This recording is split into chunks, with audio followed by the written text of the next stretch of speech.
জানেন প্রতিদিন আপনার শরীরে ঢুকছে প্লাস্টিক? খাবার, পানি, এমনকি বাতাসেও লুকিয়ে আছে এক অদৃশ্য শত্রু, যার নাম মাইক্রোপ্লাস্টিক। কিভাবে বাঁচবেন এর ভয়াবহ প্রভাব থেকে চলুন জেনে নেওয়া যাক।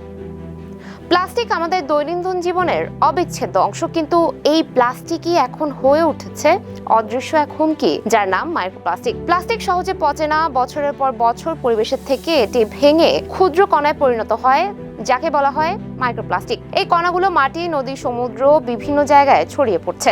সবচেয়ে উদ্বেগজনক বিষয় হলো এই মাইক্রোপ্লাস্টিক এখন আমাদের খাদ্য শৃঙ্খলেও ঢুকে পড়েছে। মাছ, মাংস, সবজি, প্রায় সব খাবারেই এর উপস্থিতি পাওয়া যাচ্ছে। এমনকি পানি ও বাতাসের মাধ্যমেও এই ক্ষুদ্র কণাগুলো আমাদের শরীরে প্রবেশ করছে।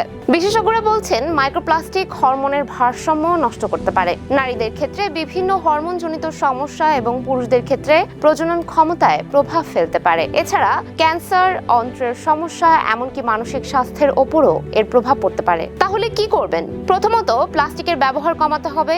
খাবার গরম করার জন্য প্লাস্টিকের পাত্র ব্যবহার না করে কাঁচ বা স্টিলের পাত্র ব্যবহার করুন। প্লাস্টিকের বোতলের বদলে স্টেইনলেস স্টিল বা তাপ নিরোধক বোতল ব্যবহার করুন। বাজারে গেলে পাটের ব্যাগ ব্যবহার করুন। টি ব্যাগের বদলে খোলা চা পাতা ব্যবহার করাও ভালো অভ্যাস হতে পারে। শিশুদের ক্ষেত্রেও সতর্কতা জরুরি।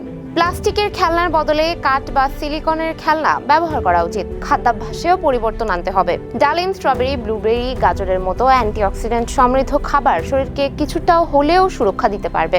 সবশেষে মনে রাখতে হবে, মাইক্রোপ্লাস্টিক পুরোপুরি এড়ানো কঠিন, কিন্তু সচেতনতা আর ছোট ছোট পরিবর্তনের মাধ্যমে এর ক্ষতি অনেকটাই কমানো সহজ। এতক্ষণ সঙ্গে ছিলাম আমি সুমাইয়া হক তনি। নিউজ ফ্ল্যাশ 71 এর সাথে থাকার জন্য ধন্যবাদ।